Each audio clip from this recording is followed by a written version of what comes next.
Wired.com presents The Geek's Guide to the Galaxy. And here are your hosts, John Joseph Adams and David Barr Kirtley. Hi, this is Dave. And this is John. And welcome to episode 97 of Geek's Guide to the Galaxy.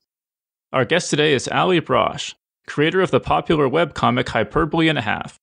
The comic, which mostly deals with funny stories from the author's childhood, as well as touching on more serious subjects like her ongoing battle with depression, is intentionally drawn to look like something a child would create using Microsoft Paint, and has a devoted following with almost 400,000 likes on Facebook. A print version entitled Hyperbole and a Half, Unfortunate Situations, Flawed Coping Mechanisms, Mayhem, and Other Stuff That Happened, is out now. Then stick around after the interview as David Malky, creator of the webcomic Wondermark, joins us to discuss our favorite comic strips. All right, so let's get to our interview. All right, so we're here with Allie Brosh. Welcome to the show. Thank you so much, David.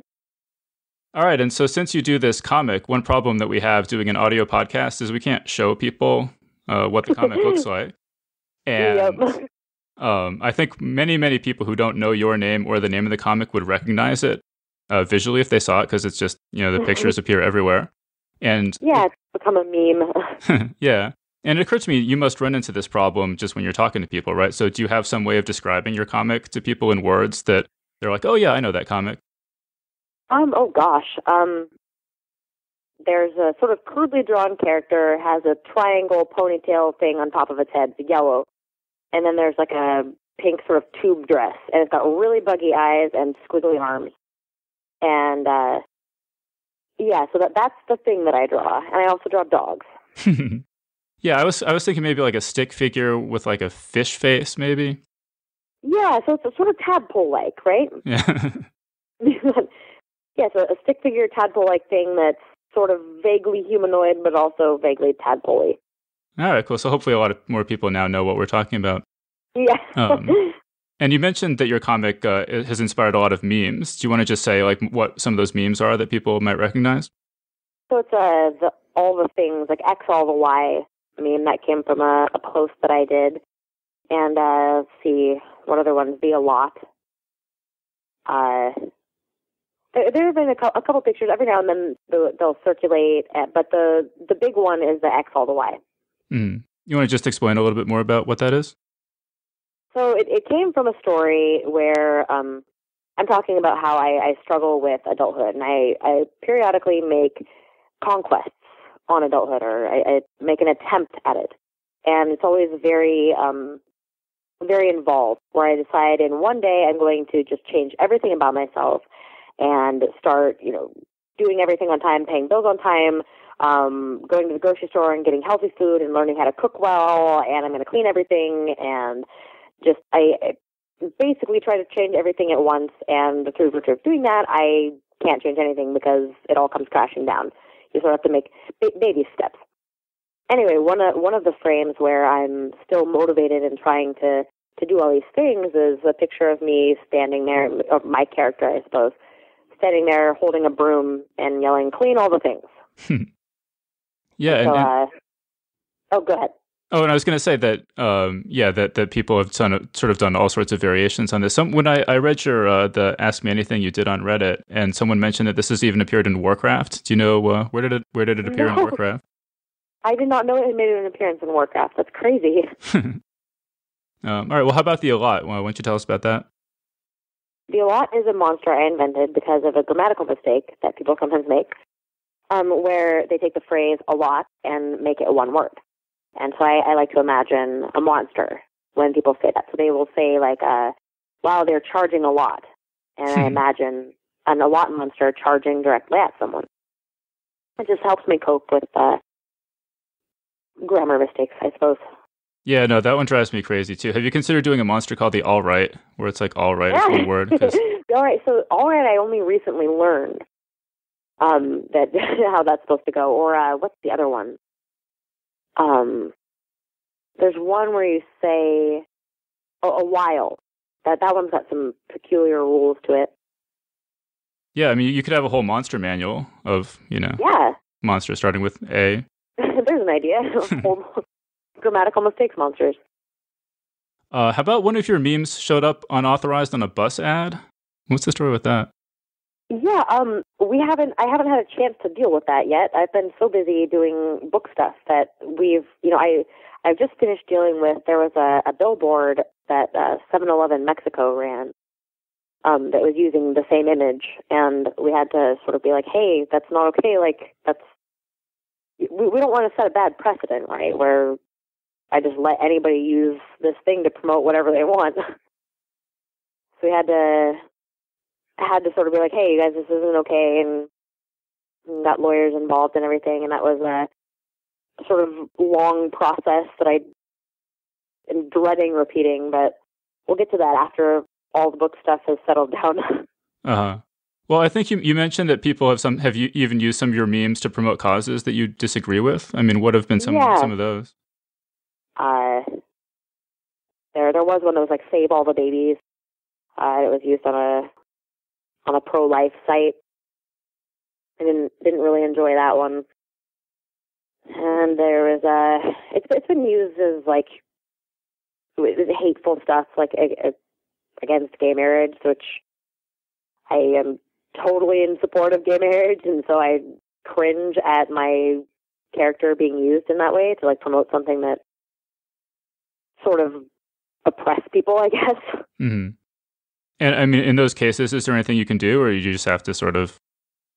There's not really anything. I mean, like if I did that to if I tried to go out and find every instance where that happened, I would be doing nothing but doing that. It just takes so long to, send a cease and desist letter, and if they don't cease and desist, then to like proceed with legal action. It's just such an involved thing that it would take all of my time, and I wouldn't be able to write or do anything other than just that. Yeah. Yeah, well, I mean, we certainly want you spending time writing, and you mentioned that you've just turned your blog into a print book. You want to tell us about that process?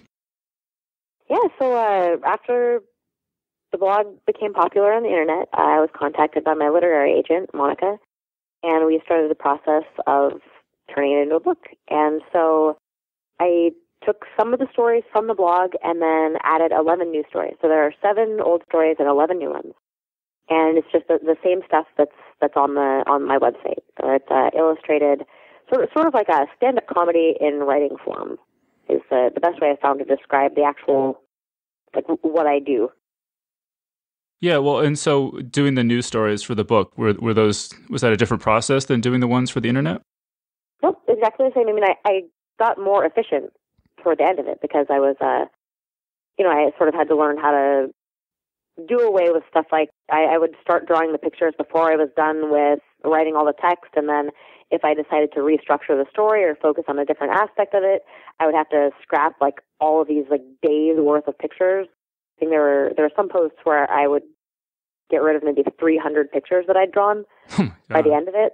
And so I had to streamline it a little bit and learn how to be more efficient in writing and really hammering out the story before I start drawing and before I commit ink to paper or digital ink to digital paper. Yeah. All right. And so the book's dedication begins for Scott, what now, fucker? What's the story behind that? So Scott is a friend of mine, and he is very pranky. And so that was retaliation for a prank he pulled on me. What was the prank he pulled on you? He stole my car and cleaned it, and then left a note in it that said, like, this vehicle has been confiscated by the Oregon Department of Health for, like, sanitation, and it was very funny and very nice. So I decided to sort of retaliate in the same vein. My book's dedicated to him, but it's still sort of like, yeah, fucker, you got your... This is my way of retaliating. Yeah, yeah. Well, so do you have a particularly messy car, I guess? Or, I mean, you used to before it got cleaned? This was after a road trip I had taken. And so I was living out of my car pretty much, and it got quite messy. And there were, like, food wrappers on the passenger seat, and, I mean, it wasn't disgusting, but it was definitely not a clean car. And I don't wash it all that often, because it just gets dirty again. No, I also have a very dirty car, so, Yeah. I'm not going to judge you. Oh, good. But I guess some people might judge you for swearing as much as you do. Especially in this comic that kind of looks like it's for children at first glance. Right. What have been some of the most sort of extreme reactions you've gotten to your constant swearing? I wouldn't call it constant. I had maybe once or twice per post, if that. There's not even any profanity at all. So I use it quite judiciously, but I think that it's, some swear words are sort of like a fine spice. You can't do them too much, but like they punch up the flavor of the writing a little bit. If you need that for humor, sometimes you need to just have that word in there for the tempo of it. Like I think motherfucker is one of the funniest words in the English language. It's beautiful to me. I don't know. But yeah, I've had people write very angry emails being like, you don't need to do this, you don't need to say this, but like what I say to them, it's like I write this based on my sense of humor. So the things that make me laugh, because that's the only barometer I can really use. And I'm not going to start pandering and being like, well, I can't swear because it's offensive. I mean, it's just words. And to me, they're very funny words. I'm not actually doing anything bad. I'm not being violent or being obscene. I'm just using a word that is somehow classified as a naughty word. Mm-hmm. Well, that's funny that you compare swearing to spicing up food, because in the book you mentioned that you used to be confused about salt and pepper and how they don't cancel each other out. So I was just wondering, did you ever go through a phase where you thought that like fuck canceled out shit or something, and then you're like, wait, no, it actually just makes it even worse? Maybe. I haven't analyzed that yet. I'll have to go back and look at sort of my writing progression and see if I've used fucks to cancel out shits. All right, cool. So I mentioned that I read this AMA, this Ask Me Anything you did on Reddit. Yeah. And it seems like you spend a lot of time on Reddit. Is that accurate? Do you spend a lot of time on Reddit? Yeah, I do. Reddit is my preferred procrastination device. I spend a lot of time there. I don't spend a lot of time logged into my main account anymore, just because I'll try to make a comment, and like I don't like being visible in me all the time. Because people have me tagged on there. There's a feature where you can tag people so you know who they are later, and it sort of flags your attention and be like, oh, this is this person. And sometimes I like just being totally anonymous. So I have an alternate account that I use, and it's sort of fun. I get to test out humor and try to see how many upvotes I can get with a funny comment or something, and that helps me just with my writing process to see that and see what works and what doesn't. So it's actually a great tool for comedy. Yeah. So what's the name of your alternate account? I can't tell you. I'm sorry. Almost got you there. All right. All right. Well, I mean, one place you popped up on Reddit was in the No Sleep subreddit, where you posted this really creepy short story called Cologne. Could you just what was the story behind that? I actually read a lot of horror, and I think that there's some great parallels between horror and comedy. They both rely a lot on, suspense and building tension and then releasing it. And so this was just sort of an exercise that I wanted to do. I wanted to actually try to write horror and see how much suspense I could build.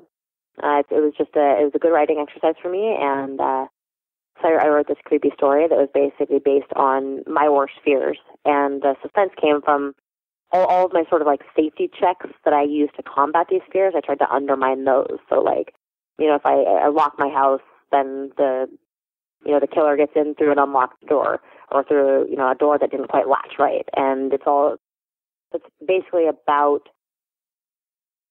somebody breaking through all the things that make me think I'm safe. And it's not me. The narrator isn't me necessarily, but it's this character is living out my greatest fears. Yeah, but you really do those safety checks, like checking to make sure there's not a serial killer. You say in the book that you actually like pull over to the side of the road every once in a while just to make sure there's not a serial killer hiding in the backseat of your car. Yeah. I mean, I actually used to be a lot more anxious and paranoid before I became depressed. But my depression has cured me of a lot of my anxiety by making me not care as much. Uh-huh. So I'm not quite that way anymore. I'm much less fearful now. Well, you also say in the book that you watched the Texas Chainsaw Massacre while your parents thought you were asleep and you were hiding behind a couch watching it. I'm not actually sure if it was the Texas Chainsaw Massacre. I actually don't know the name of the movie I watched. I used Texas Chainsaw Massacre because that was a well-recognized movie. So with that one, I don't actually remember the name of the movie it was, but it was terrifying. I mean, did you watch a lot of horror movies? Are you a horror movie fan? I do now. I went through a phase where I was really scared of them, and I wouldn't watch them. But I really do enjoy horror movies, and I enjoy reading horror as well. I read a lot of Stephen King in like my formative years. When I was like 11 and 12, I was reading like Pet Sematary. Like what horror authors would you have been reading lately?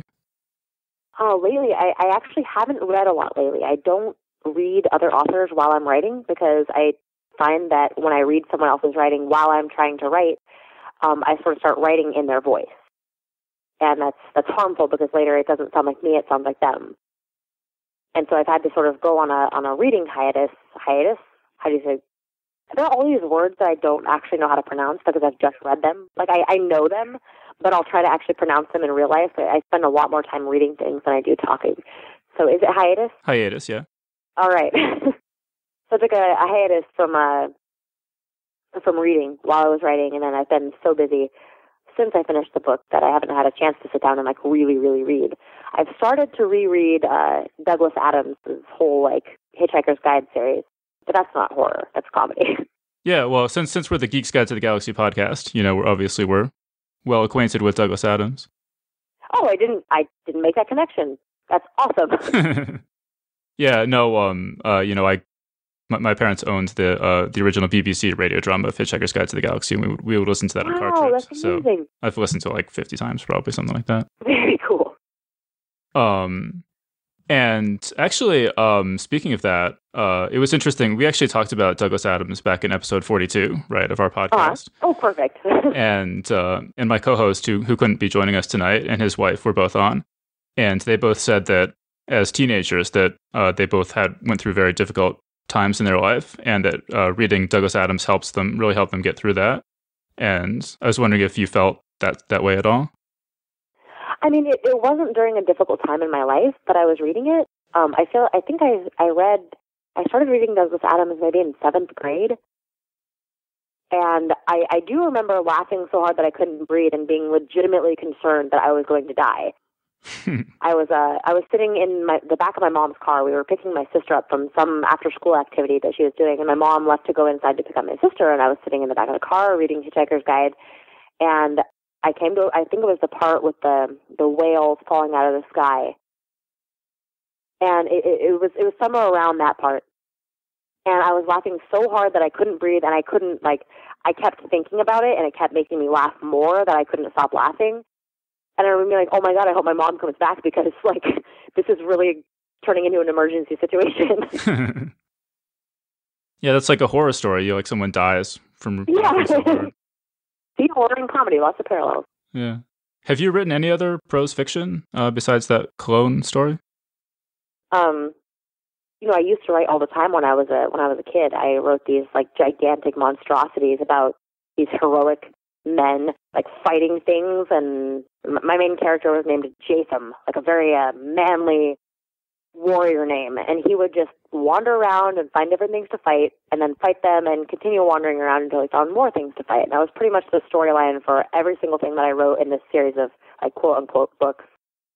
That was my first assault on literature. I toy around with it. I write things every now and then. There's nothing that I've finished. I'm bad at finishing things. I was very happy to actually finish my book. So that Jatham thing you mentioned, that was sort of an epic fantasy story, or? Yeah, so sort of like that. I read a lot of Tolkien growing up, and so I was very into like the Aragorn type characters. Those were my idols. I very much wanted to be a fearsome warrior. So you would describe yourself just overall as a fantasy and science fiction fan? Yeah, I mean, I enjoy, I probably haven't read a whole lot recently, I guess. But yeah, I enjoy fantasy. I I play Magic, Magic cards. Mm-hmm. So I do enjoy fantasy quite a lot, and I would like to take a stab at like actually legitimately writing it someday, maybe. But we'll see. We'll see if that comes to fruition. Yeah, well, just reading some of your stuff, I mean, it sounds like you're really pretty hardcore into Magic the Gathering. I mean, I just played it a little bit. I just played it a little bit when it first came out, and I didn't even understand half the stuff you were talking about. It was like so arcane. Yeah, that's sort of my relaxing thing that I do is I get online and play Magic, and I'll get online and join a draft queue and play for like 9 hours in a row and just play, and you know, I have obviously far-fetched dreams of like, oh, I want to be a professional Magic player, because like that's clearly what you do when you try to take on any new conquest, to try to like be the best at it, right? Mm-hmm. Yeah, and you actually you go on YouTube, right, and watch people play Magic and stuff? Yeah, so there's I watch like Twitch streams. There's Twitch TV. So I watch players play there, and then there's different sites. So there's like Star City Games and Channel Fireball, and I watch videos that they put out. And yeah, and then some YouTube. Like there's old tournament videos on YouTube that I'll sometimes watch, or like archived Channel Fireball videos. I watch a lot of Magic. Uh-huh. I mean, could you say some Magic stuff that would sound like gibberish to me, but would totally prove your cred to the hardcore Magic crowd? I don't know. See, coming up with it on the spot is sort of difficult. So I've been trying to make a bug deck work. Bug is a term for blue, black, green deck. And so basically you use disruption cards like Thoughtseize to disrupt your opponent's game plan and feed your graveyard, which you can then use as a source of card advantage with cards like Snapcaster Mage and Tarmogoyf. And then it's sort of scary because you got Bobs in there, and they're always trying to like get your life total. But then you got Deathrite Shamans to gain it back, and it's good against combo decks because you can disrupt their game plan, but it's also good against, say, like more fair decks because you have enough removal and enough, hand deception and counter spells to deal with those threats as well. Does that sound jargony? Yeah, that was perfect. I have no idea what you're talking about. That's exactly what we're looking for. It wasn't very eloquent. What I said, it was jargony, but not very eloquent.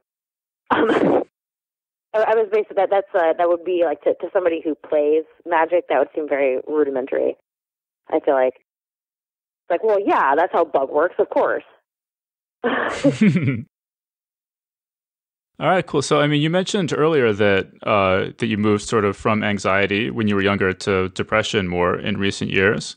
Yeah. And you have this really, really amazingly good comic you did about, or two comics, I guess, that you did about depression. And I've seen a lot of people, including like clinical psychologists, say that this comic presents the best explanation of clinical depression of anything they've ever seen.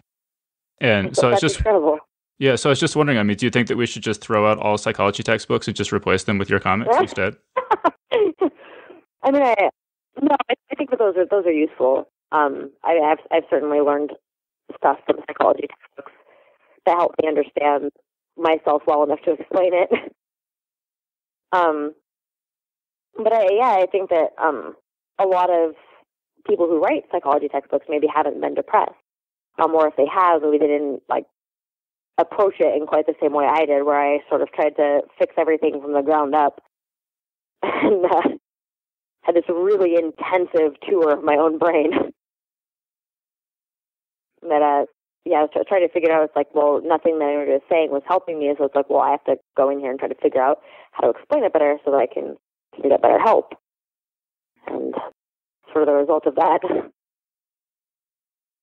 Yeah, and I mean, just reading a lot of people responded very powerfully to that in that Reddit Ask Me Anything that I read. Do any of the responses that you've gotten to those comics stick out in your mind? I mean, there have been a few, and they're mostly through like personal messages and emails, where I'll talk to people. Like I've talked to people who are suicidal, at the time they wrote me the message. And so we've, talked about it, and I've spent, late nights staying up with people who are suicidal, just talking and trying to figure out how to keep them from killing themselves because it's tough, because you don't want to delegitimize their feelings, right? Like, if someone wants to kill themselves, you can't be like, well, just don't, because that sort of takes away any of the legitimacy of what they're going through and makes it feel like, well, you don't understand. And it's a tough thing, because there's all these questions of like, well, why? Like, you don't know me. Why should I keep going? And there's no real answer to that, other than that doesn't sound super like hallmarky and cheesy or like just bullshit, basically. So I've stayed up very, very late, just talking it out and figuring things out with people, and those are the ones that stick out the most to me. Probably the more real discussions I've had with people over email or personal message. Well, so these are people, they just contact you through your website or something? Yeah, so it happens on Reddit sometimes. So I'll get messages on Reddit, and then a couple people have contacted me. I have an email account on linked to on my blog, but I get a lot of mail, so I can't read everything, but sometimes I'll catch these ones that are like people being like, help, I don't know what to do, and so I try my best to actually help. Wow. And I mean, do other emails that you've gotten, like different sorts of emails, also stick out for you, just among all the fan mail that you get? I mean, I've gotten some really funny emails. I'm trying to think of any particular ones that really, really stand out. I got when I was really depressed, actually, a group of my readers got together and made me a quilt and sent it to me in like real mail. That really stuck out. Were these all people who lived in the same area, or did they like send parts of the quilt from all to over. each other? People, they knitted or crocheted different squares and then sent them from all over. There's one from Iceland, even in there. It was incredible. It was a great project. Wow. And so what does it look like, the quilt? It's beautiful. There's different. It's very colorful, and there are all these different knitted and crocheted squares that have been sewn together. And so there's one of like the Alot, and there's like a heart on it, and there's a really cool one where it looks like there's text on it, but you can only see it when looking at it from like a side angle, because like of the way the yarn is raised up, like the specific knitting pattern they used. It's really cool. I have it on my bed. Not right now because I'm traveling, but at home it's on my bed. That'd be funny if you just took the quilt with you everywhere you went. Yeah, I'd be afraid I would lose it. I tend to leave things behind in hotel rooms, so I don't take anything that like really, really matters. And then you've also talked about, in addition to the depression, that you were treated also recently for endometriosis. And yeah, I think a lot of people just don't even know what that is. Do you want to just talk about that? It's sort of crappy that it's like that. There's not a lot of research, so even like scientists and doctors don't really entirely understand endometriosis and like the pathology of it, so why it happens. But basically, we didn't know it was endometriosis until the surgeon actually opened me up and took everything out. They thought it was cancer prior to that, so it's sort of scary. But after they opened me up, they found that everything in my pelvic region, my abdominal cavity, was scarred together. So what happens is I get cysts on my ovaries. They're basically like giant blood balloons, and then they burst, and it's this horrible appendicitis-like pain where it's violent immune reaction. There's fluid in your abdominal cavity that's not supposed to be there, so there's a lot of inflammation and incredible amounts of pain. And because of all that inflammation, scar tissue starts to form. And so my organs were all scarred together and fused into a like tangled mass. And the surgeon had to undo that and then take out my uterus and ovaries. And well, I have one ovary. I'm hoping that it'll be scared into submission because all of its friends were brutally murdered in front of it. Well, and I mean, you said that you went to a number of doctors who didn't take your complaints seriously, right? It tends to, I don't know, because it's like women's health, it's sort of like, I got a lot of hand waving and just like, oh, it's just cramps, sweetheart. We all go through that. And it made me sort of feel like maybe I'm just being a big baby about it. But there were times where I was throwing up and passing out because it hurt so bad, and I couldn't deal with this happening every month. And this would be 3 days of agony and not being able to get up. I couldn't, if I stood up for any length of time, my legs would give out. They'd start shaking, and I wouldn't be able to stand anymore because it hurt so bad. So that's not normal. And I would try to explain that to doctors, and they should be like, well, we don't know what's going on. Like, maybe I've been evaluated for appendicitis. I've gotten probably 4 CT scans because doctors thought I had appendicitis. They didn't realize that endometriosis is a thing that can be like crippling. Well, and so, I mean, but I guess, is there anything that you just want people to know, people who might be in the situation that you were in when you didn't know what was wrong with you? Yeah, persist. Don't let doctors treat you like you're faking it. You know, I went into the emergency room once because I was in such horrible pain. I didn't know what was wrong with me. I thought that there was something seriously wrong inside of me. And they thought that I was just looking for drugs. And so they didn't take it seriously. They did an exam and just sent me home with with some drugs that they thought that's what I was after. And so don't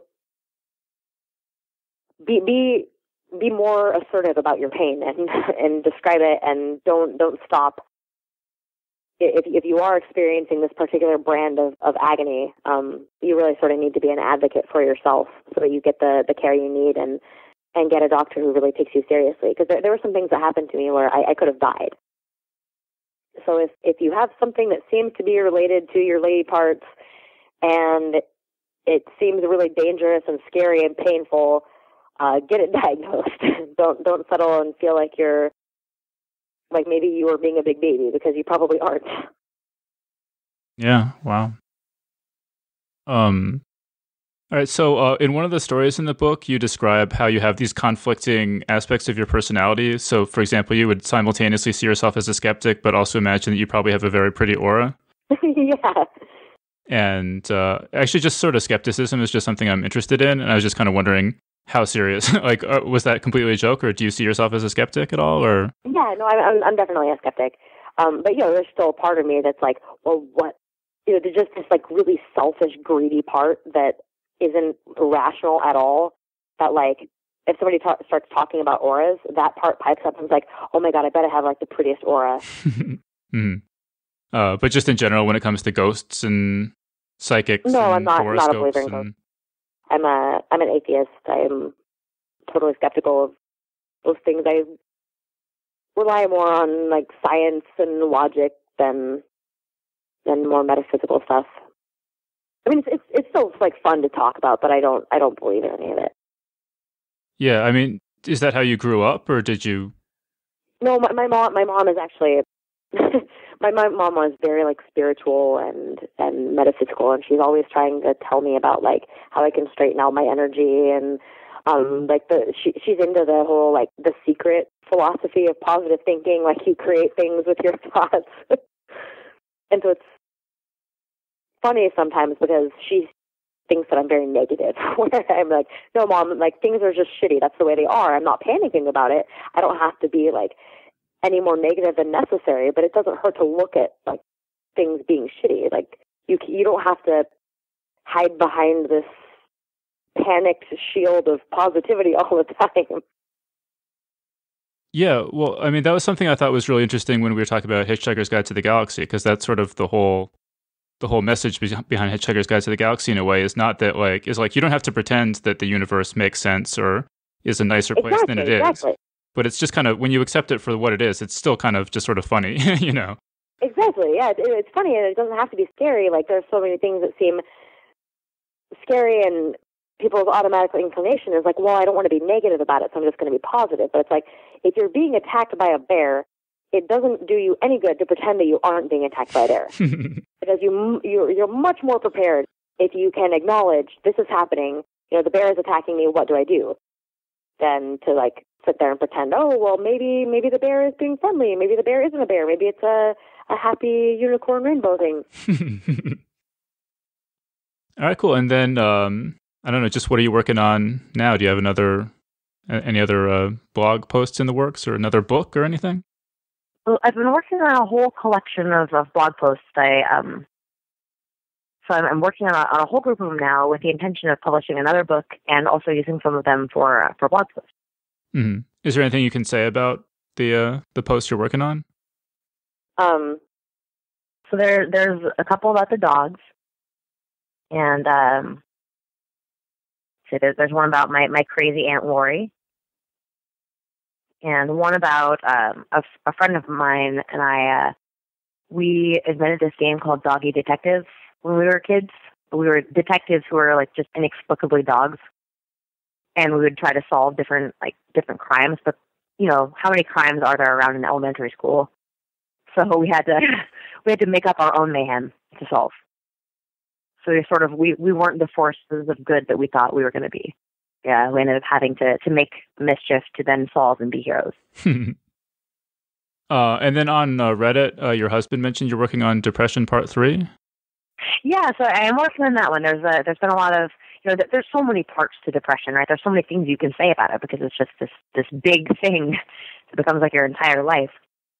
And so in Part 3, I'm describing sort of the aftermath and what it's like living, because you never, like, it's not cured. I'm still depressed. It comes and goes. It becomes more depressed and less depressed, but like I still consider myself depressed.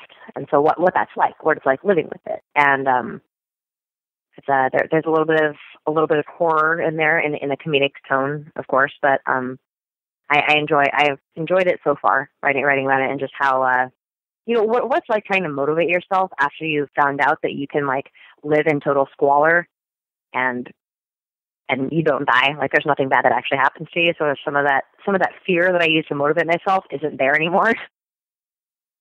And that's something that I've been struggling with. Just stuff like that about the more day-to-day aspects of depression and what it's like actually living with it. Mm-hmm.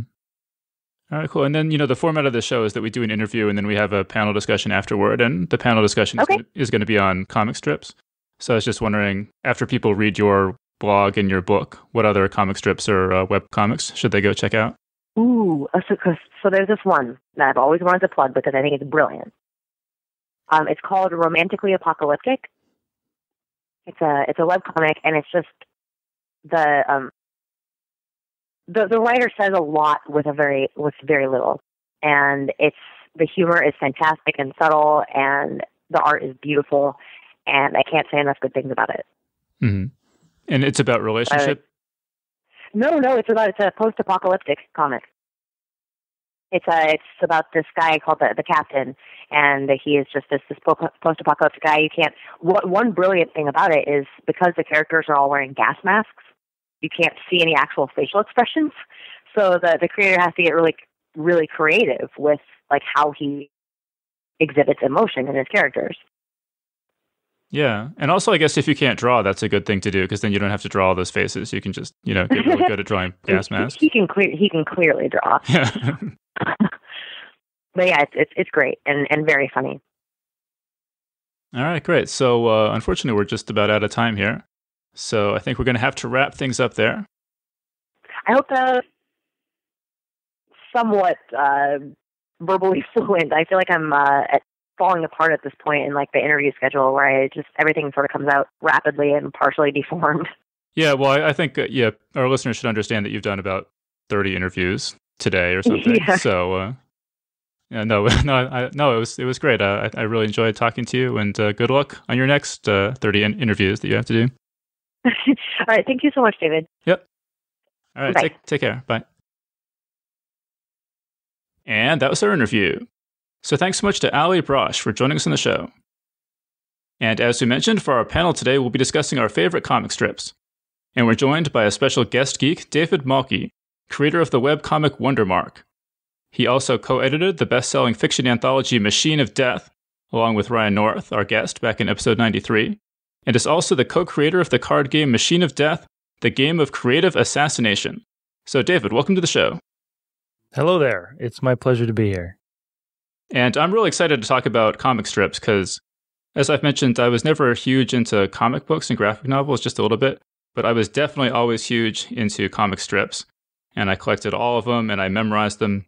And there was a period of my life from about age 8 to 12 or so when about 85% of my social interaction was saying to people, hey, do you remember the Calvin and Hobbes where?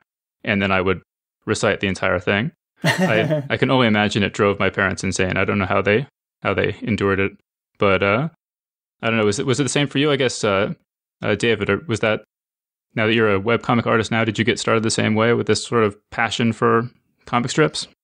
I did, actually, and I didn't realize it until years later that it wasn't something that was just a part of everybody's childhood, but it was definitely a part of mine. I read the comic section in the newspaper, as often as I could, and I had the little paperback collections of a bunch of strips. Some of them were my own, some of them were hand-me-downs from my older siblings, and I think that format, that vernacular, got impressed on my mind from a really young age. Mm-hmm. And you would also tell people them, recite them to people? I would tell the jokes of them as if they were my own. Okay.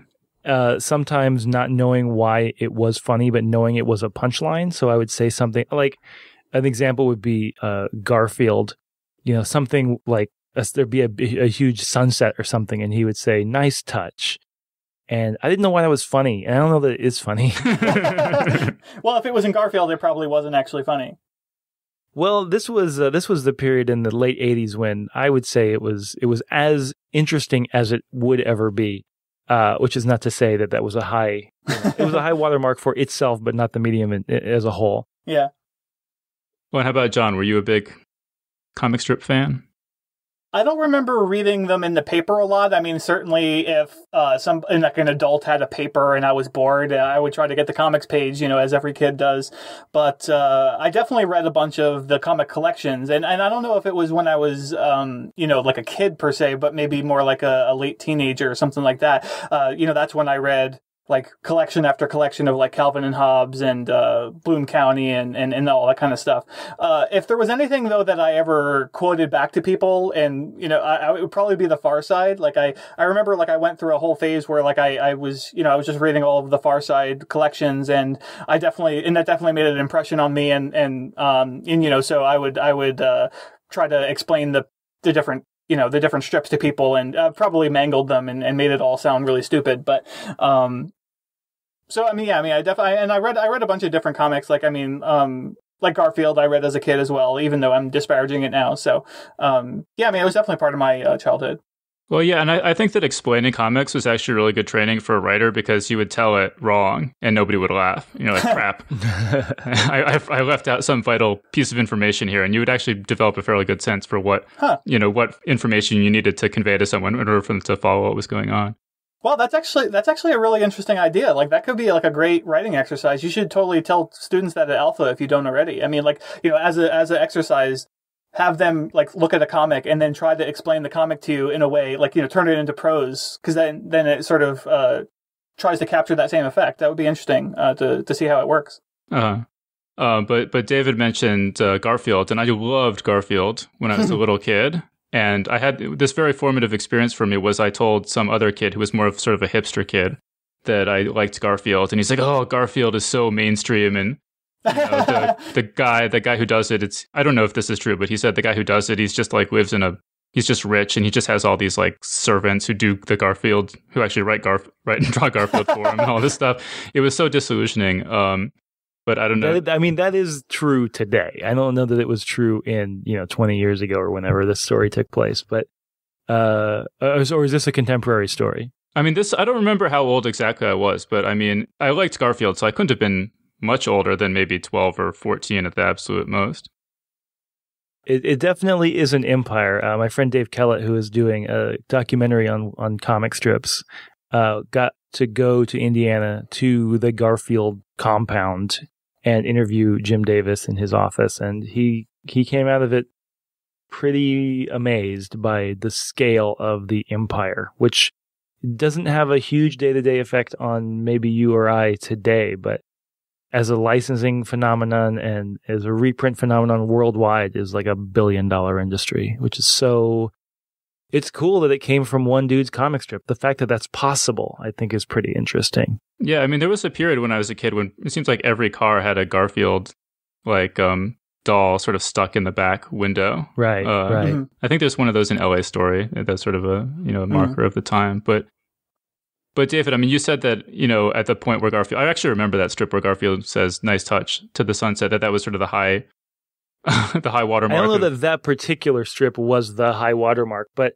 I do feel that if you look at the Garfield archives, and which you can do at garfield.com, you can access a complete archive by date. You will find this really clear and distinct narrative arc, not in terms of the story of Garfield, but in terms of the type of thing that it's trying to do. And I think it starts in this, obviously the strip started in the late 70s, and the idea that like this sassy cat is talking back to his owner, like, hold on to your pearls, grandma. This ain't someone who wouldn't say ain't, I don't know, but there was a rudeness to it that I think was novel for the time. And so there's a lot of those first few formative years of Garfield, they're building this mythos of Garfield, like, watch out, in this household, the cat is in charge. And that's kind of interesting. And then by the time you get into the 80s, that's pretty well established. Like, we understand the idea of Garfield by this point. And then the funny thing to do became to subvert that paradigm of like, this cat thinks he's in charge, but really Normal gets the upper hand, or his hubris is going to catch him in the butt when he tries to kick Odie, but he falls off the table, or whatever it is. And then, in my opinion, what happened was, as the licensing kicked in and it became this sort of huge phenomenon, all of a sudden it went from being a comic strip, first and foremost, to being a brand that had to be consistent and protected. And so the risks that could be taken with it diminished. And so it just became simpler. And there's only so many kind of jokes you can hit that follow that same pattern of like, we're going to kill a spider, or we're going to sleep in on Monday, or the scale hates me, or whatever. And it all took place in that living room, or maybe out in the yard. You stopped getting these sort of expansive storylines. And I think that was true until the mid 2000s. And this is when I'm not paying attention to Garfield every day anymore. But I feel like in the mid-late 2000s, you started to see more interesting things happen with it. And I would say it's because you have younger people working for the machine, the Garfield machine, who grew up with Garfield and were interested to take it a little bit further. And I think that was around the time of Garfield minus Garfield, which was, of course, not a Jim Davis idea, but it was this increased spotlight on Garfield as a pop culture artifact. And I think maybe that revitalized, the idea that, we don't have to make this for grandmas. We don't have to make this for middle-aged people over their coffee. Like, there are young people who have affection for Garfield. Like, why not try and make it a little more interesting? I don't know if that's the case or not, but that's what it felt like to me. Yeah, well, I mean, John, you had this Garfield without Garfield on the list to talk about. You want to just explain for people who don't know what that is? Yeah, I mean, it's actually totally brilliant, but so it's basically just this: somebody took the actual Garfield strips and they just deleted Garfield from the strip. And so it changes from this, comic about a man and his cat and his dog, and suddenly it becomes this like really sad story about a guy who's like crazy, and he's like talking to himself, and he's just sort of basically just like super depressed because nothing ever goes right for him, and it's like it boggles my mind that could actually work, that by just literally just deleting Garfield from the comic, it makes it so much funnier. I'll mention two similar takes on the concept, both of which predate Garfield minus Garfield by a very short period of time. This was all 2004 and 5, 2005 and 6, I would say. One of them is Silent Garfield, which is just removing Garfield's word bubbles. This was actually a predecessor to Garfield minus Garfield. And so it's essentially the same thing, where you go from a conversation between a person and a cat to a person just talking to his cat. and responding to his cat. And Garfield could be doing things like moving his arms or whatever, or mugging at the camera, but never saying anything. And so you have to imagine the internal monologue, or in the case of John, the imagined dialogue he's having with this silent cat. And then the other one is the Garfield randomizer, which you can find online if you Google it. And it's, as I mentioned before, the Garfield archives are all available from the Garfield website, and they're all in the exact same format. Dailies are 3 panels of the exact same proportion. And so the randomizer just takes 3 panels at random and mixes them up. And you can just refresh it. And if you like one of them, you can lock it and then randomize the remaining ones.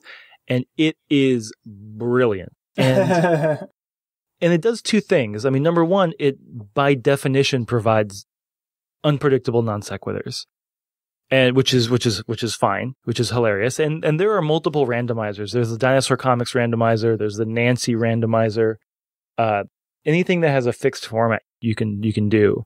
But the other thing about the Garfield randomizer is it shows you what weird concepts are buried in the Garfield archives. And you get a panel of John walking in covered in gravy, and he goes, "That's the last time I let a monkey in my pants." And it's like, where did this come from? And you realize that's in the archive somewhere. And if you go back and look in the archive and do a search and you find that strip, you realize that they just ham-handed it in the strip, and they made it's too broad, or they overplay it. They have Garfield responding by saying, like, "I can't take you anywhere." And it's like, all right, that's a less good punchline than just imagining the scenario that led to this situation. Yeah. Well, and then I was going to say my other favorite comic around, like when I was a real little kid, also involved sort of a talking animal, was Peanuts with Snoopy. And like by that comic had been going for so long that by the time I discovered it, there was no way I was ever catching up. It seems like there were like 100 books already. Mm-hmm. But I did read a bunch. I think I read 20 of them or something. I don't know. My favorite things were always the ones where Snoopy's sending his manuscripts to publishers and getting rejected. Yeah. I think I sort of photocopied those and cut them all out and just read those ones over and over again. Yeah, that would actually be a great collection for writers, actually just to put them all together and have them all together in one volume. Mm-hmm. Yeah, I think my favorite one was Snoopy gets this incredibly cruel, personalized rejection letter that says that they're sick of hearing from him and they never want to hear from him again. And he thinks to himself, probably a form rejection letter. Yeah, Peanuts is one of my favorites as well. We had a lot of those little Fawcett paperbacks from the late 60s, in my house from my older siblings. And so I really devoured those over and over and over. And I read the contemporary ones in the paper at the time, but I feel like there was like that 60s, 70s is really when he was firing on all cylinders, and it started to get a little more schmaltzy into the 90s and so. Mm. Well, I mean, you mentioned you thought that Garfield sort of got over commercialized. It seems like Peanuts never fell into that trap, or do you think? Oh no, I think it did too. I definitely think. I mean, Peanuts at its core, and I mean, the strip ran for 50 years, so it's not to say that it should never have changed or that his vision didn't evolve over the years, but it really began, and I think hit its resonant core as being this. It's kind of existential, and it's very melancholy. I mean, the core character is this kid who can't get a break, and everything goes wrong for him, and he's not happy-go-lucky about it or glib. It depresses him, and it's horrible. And in the 50s, especially when it came out, this was a pretty novel thing. I mean, just the idea of kids with adult feelings was pretty new, and the depth that he took it to emotionally, I think, was really what made it this cultural phenomenon. And I don't know if you've read the biography of Schultz, came out a couple of years ago. It's pretty sad, actually, because he was, it gets into his psyche a little bit and how you can see the things he was going through personally, evoked in the strip in different ways. I mean, I didn't read it, but didn't his estate object vociferously to that biography?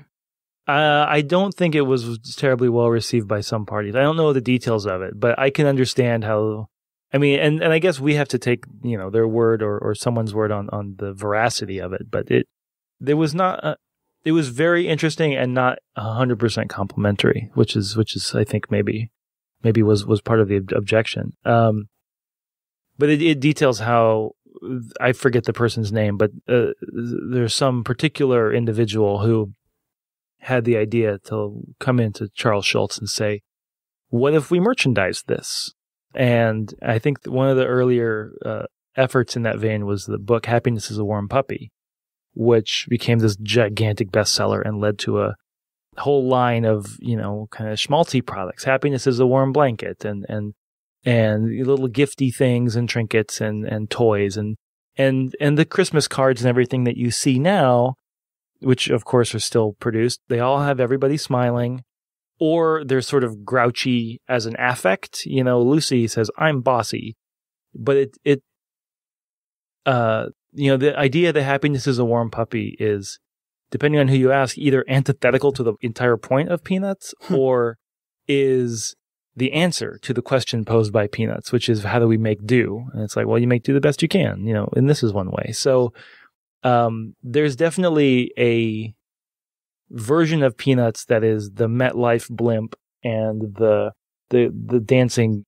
costume characters at Knott's Berry Farm, and there's a version of Peanuts that is the sort of existential angst of preternaturally mature children. And those two things intersect, but don't always mirror each other. But did the comic, I don't remember Charlie Brown in the comic ever getting a break or overcoming his existential angst, right?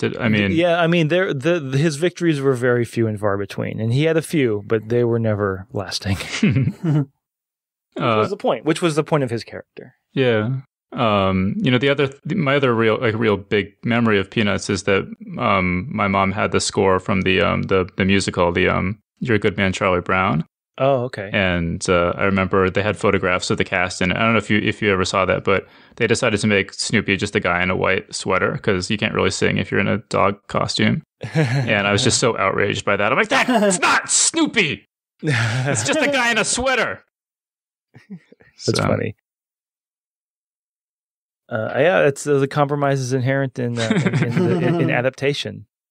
I mean, I think in retrospect it's a good idea, but yeah, as a kid, you wouldn't brook this outrage. Yeah. And actually, it's kind of interesting how I never really thought about it, but how the next comic strip that really captured my imagination was Calvin and Hobbes, which in a way is kind of like Snoopy. It's like Snoopy is the talking animal who has this incredible fantasy life. And it's almost like Snoopy is split into two characters who are Calvin and Hobbes. I don't know. Mm-hmm. What do you guys think about that? That's an interesting perspective. I've never thought about it that way. I do think Calvin and Hobbes and Peanuts share a certain DNA of like, let's look at the world through the lens of this child, and how a child's perspective can cast a different light on contemporary society. And we can either indulge in it, like when Calvin's watching Saturday morning TV, he's doing the wrong thing, or when he's commenting on pollution or something, like he's speaking for the author. So he's a pretty multifaceted character. But yeah, I definitely think that fantasy idea of their Spaceman Spiff and the rest of it is a mirror to the World War I flying ace. And even that goes back to Little Nemo in Dreamland and Dreams of the Rarebit Fiend and things like that from previous comic strips. So it's one of the things that the comic strip medium can do really well, I think, is those sorts of stories where you're not sure what's exactly real and what's not, and you just have what's being portrayed to you on the page and take it for the value that it has. When I was reading Calvin and Hobbes when I was younger, I think it was probably the first time I actually experienced comics all in one go like that, so where the strips are actually sequential, because, you read them piecemeal in the paper and each one is just taken completely out of the context of the series. And it might be a couple of weeks between, you encountering them in the paper. And so it was actually really interesting to see that, like, oh, there's actually this, like, pretty cohesive narrative that runs through the series. And I mean, obviously there's storylines that wrap up and then new ones start and whatnot, but there'll be like a good number of strips that are all on the same theme and they're continuing the same storyline until it reaches its conclusion. And it was actually really interesting to read them that way. And ever since discovering that, like, I never wanted to read them in the paper anymore. And if I couldn't actually read it every week and just stay current, because the experience of reading them all together and actually being able to get the whole story was so much better. So you didn't do what the publishers wanted you to do, which is buy the paper the following day to see what happened.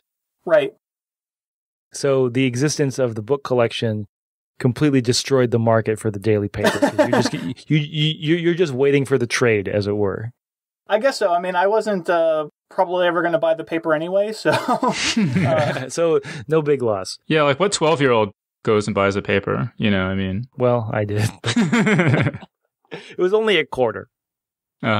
Because you wanted to find out what was going to happen next in Calvin and Hobbes, or? Not that I cared about the story per se, although, I can think of a few instances which I did, but to me, it was worth a quarter to read the comics.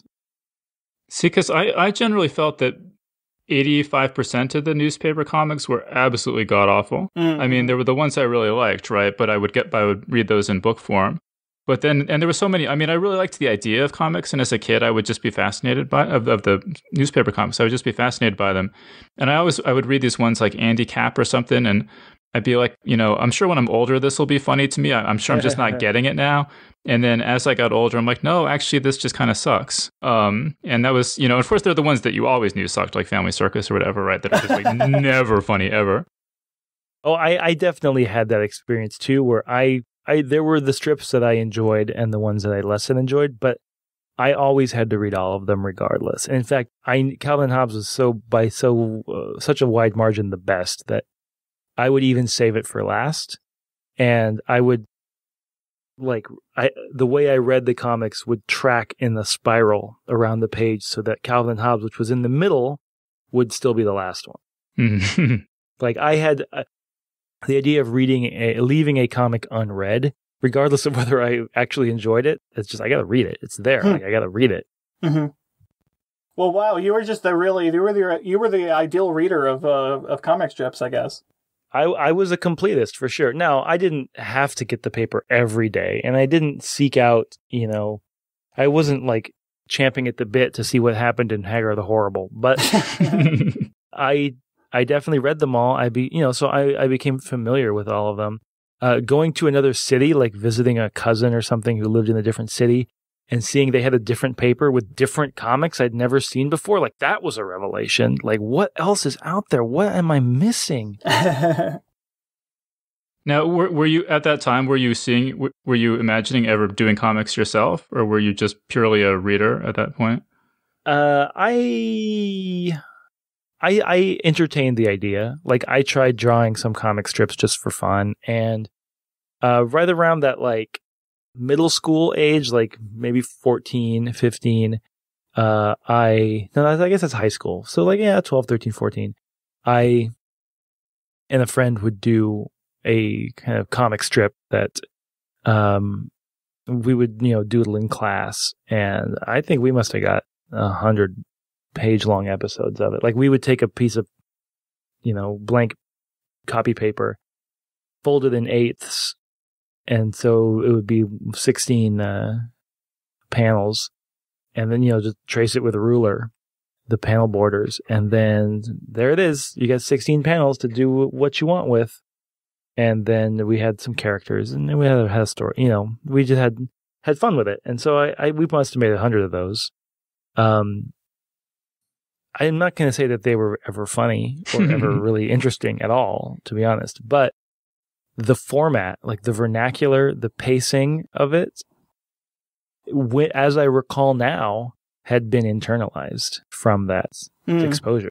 Yeah, well, I mean, because I did a little bit, I sort of messed around with comic strips a little bit. I mean, I was always more into the fiction, but I was always really, really fascinated by the process of how they were made. And there was such scant information available at that time.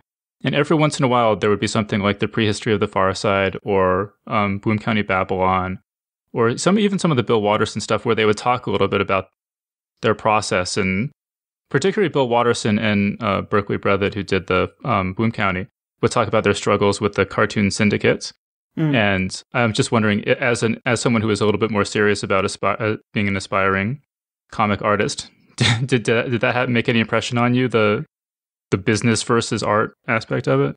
I had heard of that. Like, it was not till I was a little older that I really kind of grokked what that was. But I did understand the basic idea that there was a syndicate that controlled the distribution of comics, and that to get a comic in the paper, you had to submit it to a syndicate like that. I understood that process academically.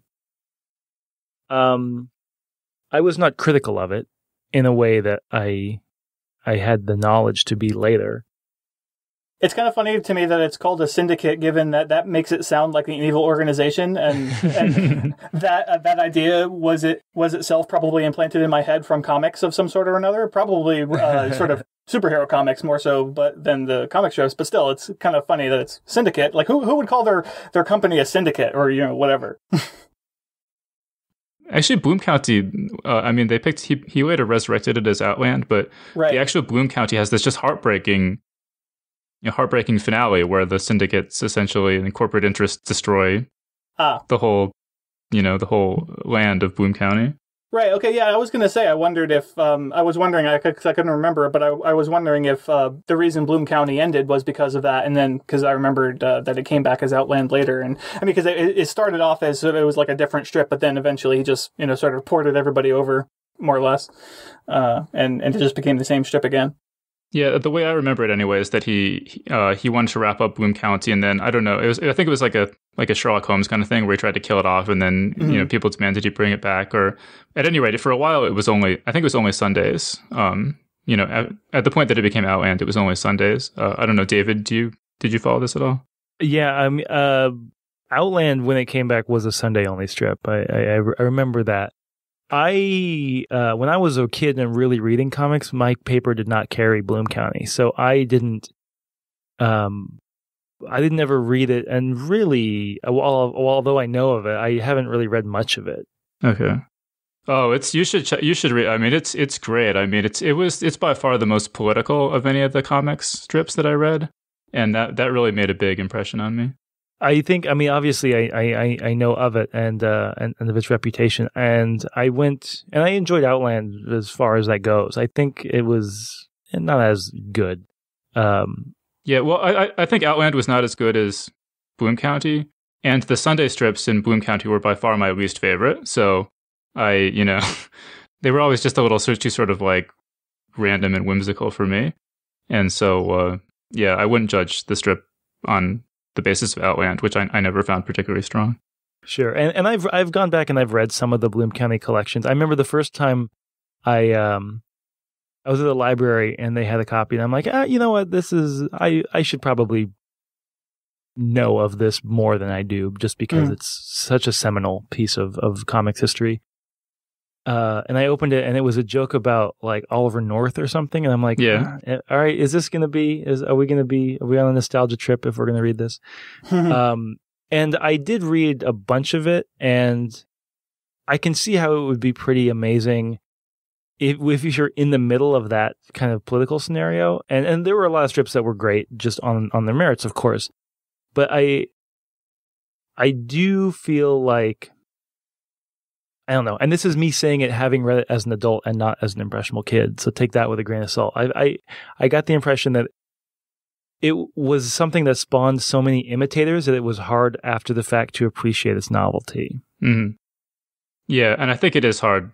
It's such a product of its time that it probably is hard to go back and read it. It's so much about the 80s, Mm-hmm.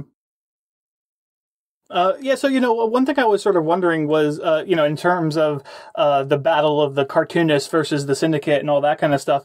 So, like I was saying, I didn't really follow all of the details of it, but I mean, like, so while they may have been sort of not getting exactly what they wanted, or maybe the syndicate was dicks to them in some way or another. I mean, but these top 5 that we all have on our list here, or that we have on our list here, like Calvin and Hobbes, Bloom County, Far Side, Garfield, and Peanuts, like the creators of those all got filthy rich, right? I mean, because they basically never done anything else. I mean, but they did their comics, and then they've made their entire living off that, and several of them have just sort of disappeared from the face of the earth after ending their strip. And theoretically, I guess I mean, I've been assuming that they made so much money that they didn't need to do anything else.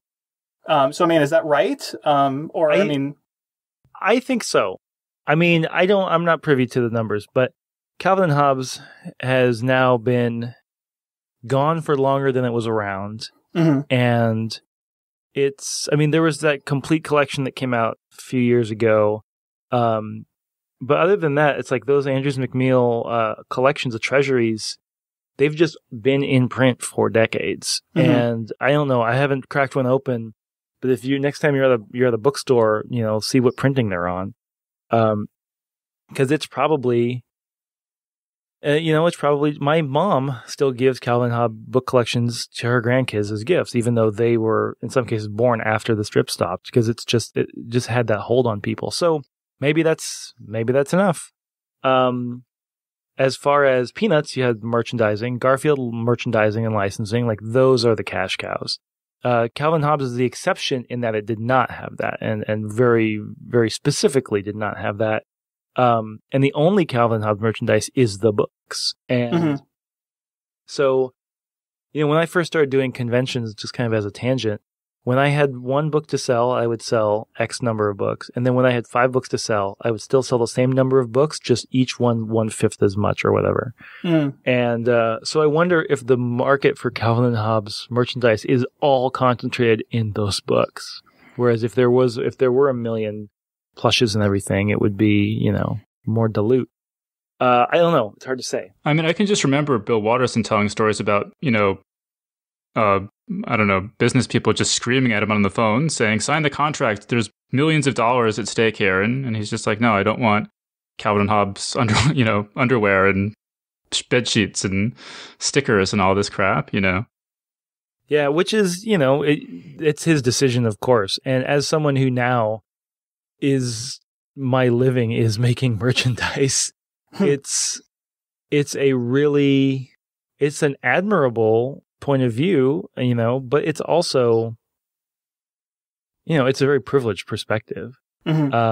And it's cool that he didn't want Calvin and Hobbes plushes, and it's almost sacrilege to say so, but what about those kids who really wanted Calvin and Hobbes plushes? Like, their lives are made less by the fact that he didn't want to compromise his sense of values. So, I think it's obviously that comes down to his decision and whatever he wanted to do, but I don't think there's something wrong necessarily with making things that you've made comics that people enjoy. You can also make objects that people enjoy. It's fine. The things that people enjoy are the things that people enjoy. It seems to me, though, it matters what the nature of the strip itself is. Like, I would have no problem with Bloom County merchandise because the strip itself is kind of worldly and cynical and, even makes, it's funny because the Bill the Cat character was introduced as a cynical, within this context of the strip, as a cynical marketing ploy to create a Garfield type character to make this, to merchandise. And the joke is supposed to be that Bill was such a gross, disgusting cat that no one would ever want to see him on a t-shirt, which is just, is funny because then he became the most popular t-shirt character ever, But I think it's different for Calvin and Hobbes, where it's a strip about childhood innocence. And I think that, merchandising that too heavily does eat away at the core of what that particular strip is about. Yeah, I mean, we could be having the same conversation about Calvin and Hobbes that we did about Peanuts 10 minutes ago, about whether the merchandise, some hypothetical set of merchandise, accurately reflects the content of the strip. And you could dovetail that into a conversation about whether the ethics of the story, of the narrative and the characters, at what value they have. Is their value primary, and the value of enjoying a piece of merchandise a lesser good?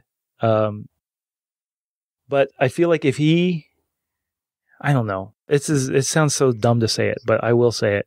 If Bill Watterson if he had kept all of his qualms to himself and he had made Hobbes plushies, I don't think we would be sitting here saying, you know what, Watterson's a sellout.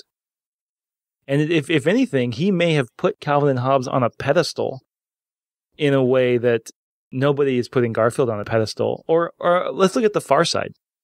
There's a ton of Far Side merchandise, right? From calendars to mugs to T-shirts to whatever. Nobody's like, Gary Larson, he's a sellout. And I think you're right. The nature of the strip is different. But I think part of the reason we see Calvin and Hobbes in this sort of inhaloed light is because Watterson himself told us it was above these worldly concerns. And we believed him.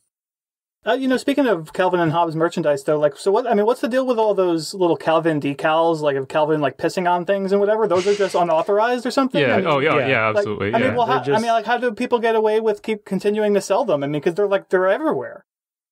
Well, I mean, in order to stop that, you have to the syndicate would have to go and get an injunction against the manufacturer of it, and I don't know if they want to spend that.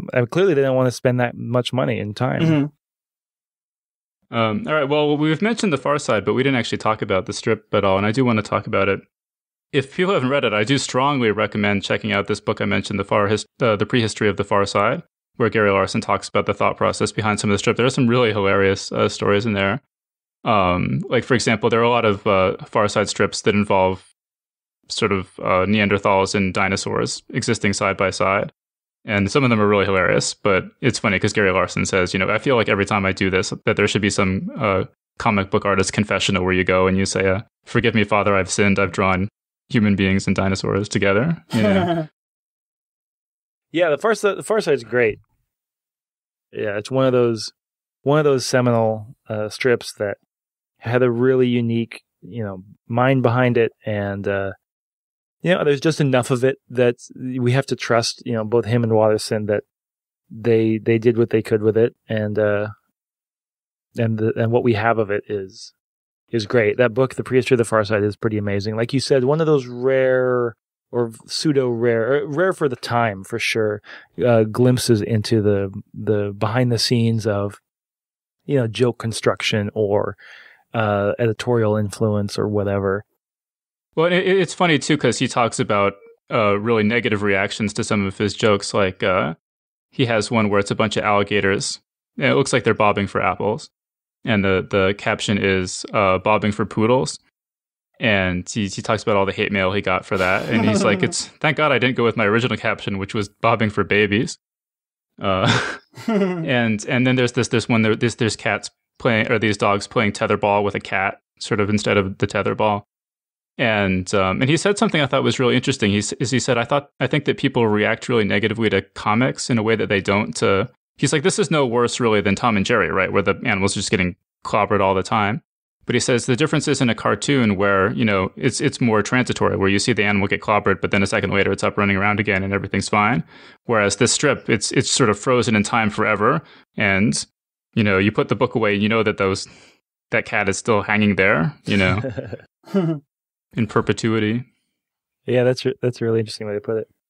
The idea of merchandising, though, just also makes me, and in regard to the Far Side, makes me think that, like, one of the reasons that I really became, like, a follower of the Far Side was because they were available as a calendar. Not just, like, the monthly calendar, but, those day-to-day calendars where you tear off a sheet every day, and every sheet has a different Far Side on it. Like, that's a brilliant idea for a strip like the Far Side, especially because you can, not only do you see it, you see a new one every day, but then you can take that one that you really like, and you can pin it up on your cork board or whatever, put it on your refrigerator.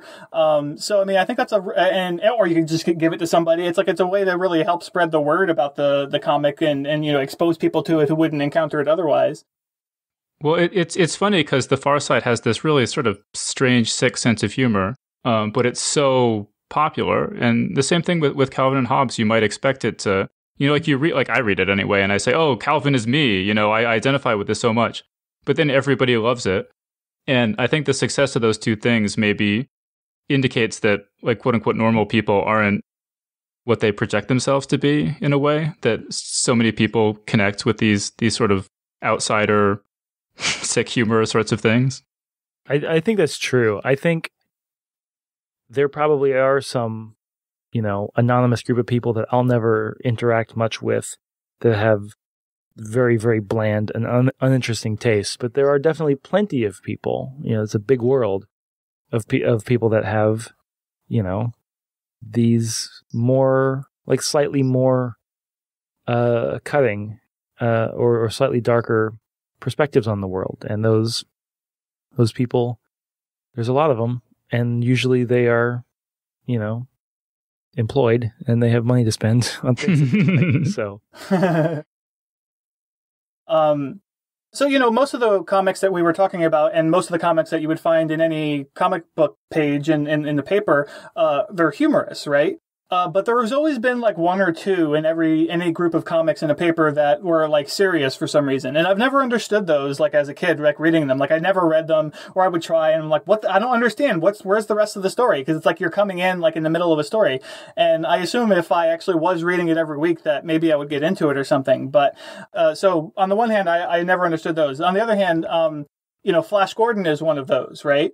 And at some point in my career, I got hired to do some quizzes about Flash Gordon. And so I had never really read Flash Gordon, I literally never had read Flash Gordon, but I took the job because it was a job. And so I got up a couple of these collections and I was reading them. And so obviously it is in sequential order and you can make a story out of it. But oh my God, Flash Gordon is terrible. I can't believe that ran in the paper for so long. And it's been such a huge property, got adapted so many different times. And this gig I got was when the Sci-Fi Channel was adapting it yet again to a new TV series.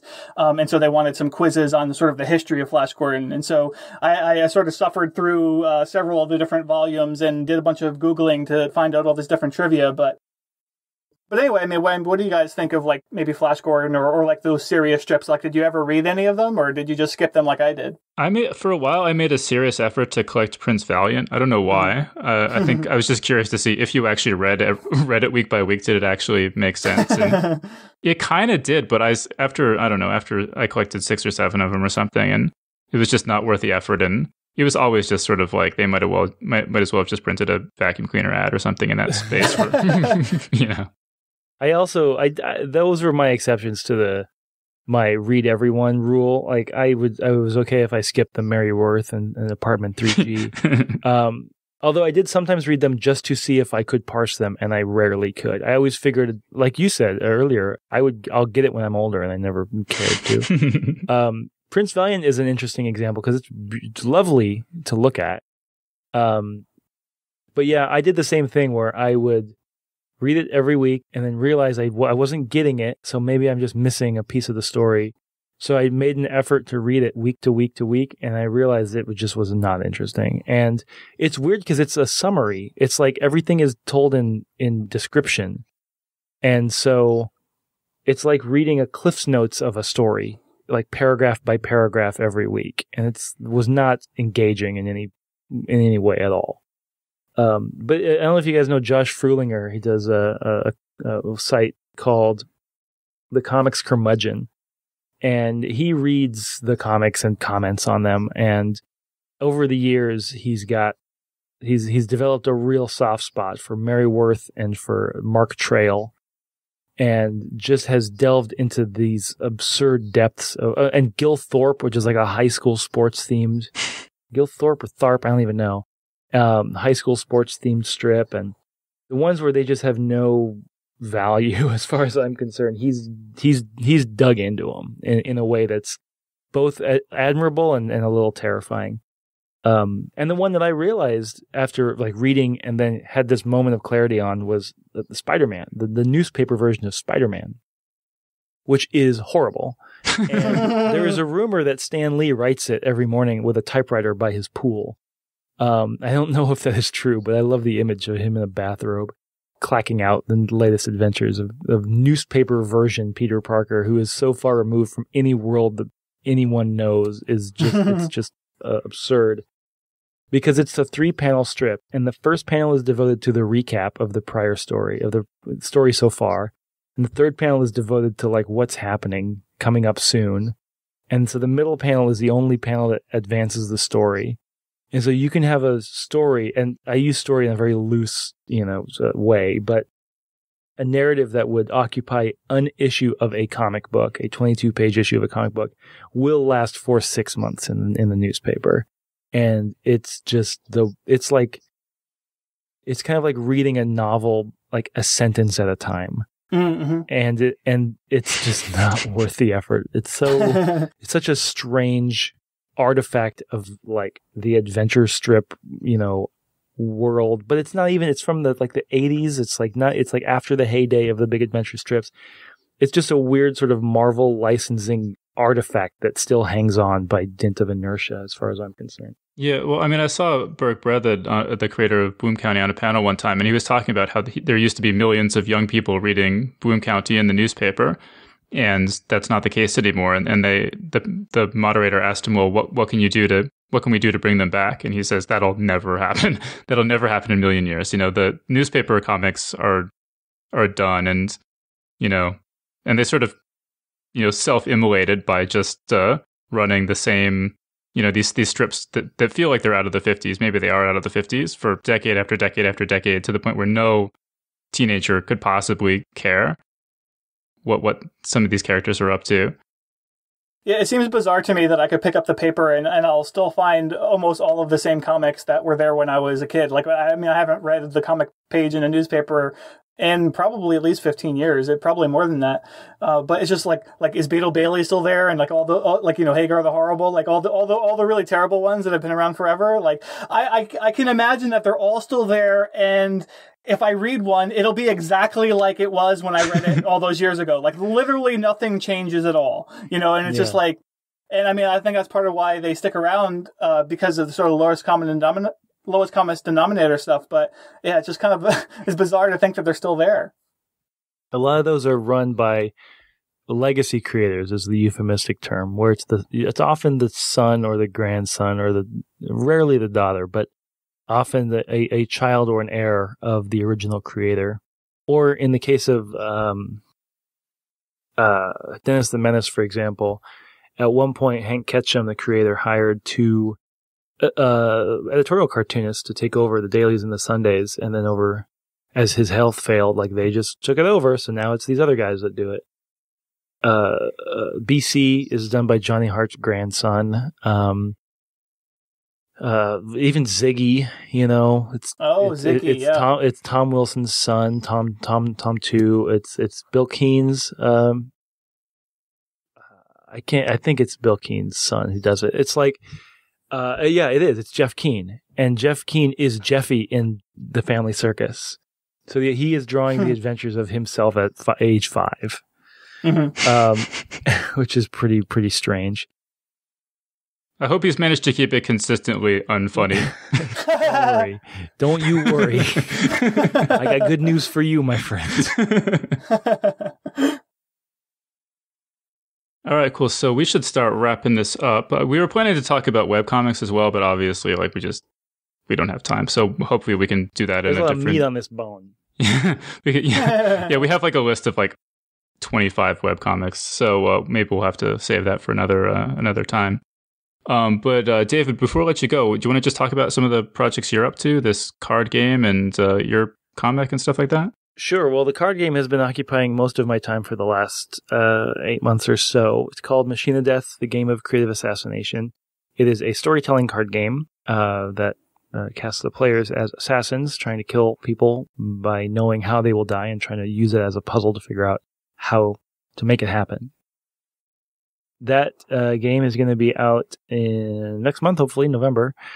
Be for sale on our website, machineofdeath.net, and wider thereafter.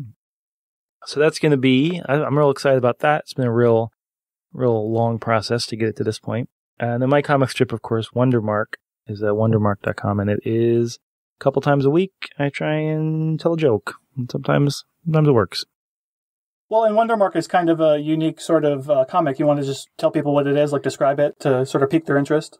Sure. Well, it's a comic strip that's made using illustrations from old books. So 19th century magazines, catalogs, periodicals, storybooks. I take the illustrations and engravings and I kind of use them as source materials source images to build comics out of them. So it's kind of a collage technique that ends up with something that looks, I think, pretty cool. It's all thanks to people who are dead now. So I am standing on the shoulders of corpses. All right, cool. Do you have any upcoming projects or anything you're going to do in the future? Presumably, there will be something. It's hard to know exactly what, but one of the recent things that we did was the Machine of Death latest volume of short stories called This Is How You Die. Came out this summer and it has been very well received. So that's a cool thing to read if you like stories. There's some comics in that too, actually. If you're part of the liberal culture of death. I'm part of the liberal culture of death that's destroying America. That's our pull quote from Glenn Beck, which is nice. And I guess when the game is out and in people's hands, we'll see if they like it. And if they like it, maybe we'll do more things like that. And if they don't, we'll brush the whole thing quietly under a rug and move on to something wildly different. So time will tell. All right, great. So I think we're going to wrap things up there. So David, thanks for joining us. Oh, it's my pleasure. Thanks for having me, guys. And thanks again to Allie Brosh for being our guest today. Big thanks as well to everyone who's given us 5 stars on iTunes, including Kipiru in the US and Bobby Dude in the UK. Kipiru writes, I recently discovered this podcast and I feel like Burgess Meredith's Twilight Zone character on the steps of the library. What a wealth of ideas to explore. I have cleared my media plate and am zealously protecting my glasses. So thank you, Kipiru, for that great review. Special thanks as well to David Lawfren for becoming a subscriber number 59. To see a list of all our subscribers, visit our website at geeksguideshow.com and click on subscribe. Also, transcripts of Geek's Guide to the Galaxy are now available from Amazon.com. They're sold in bundles of 3 episodes and include the text of both the interview and the panel. 3 ebooks are currently available covering episodes 76 through 84, and more will be coming soon. So just go to Amazon.com and search for Geek's Guide to the Galaxy. Alright, so that was our show. Thanks everyone for listening, and we'll see you next time. The Geek's Guide to the Galaxy is a production of Wired.com. For more information about the show, visit geeksguideshow.com. To learn more about your hosts, visit johnjosephadams.com or davidbarrkirtley.com. Music and voiceover produced by Slipgate 9 Entertainment. If you enjoyed this program, tell your friends. If you didn't enjoy it, tell no one. Thank you for listening.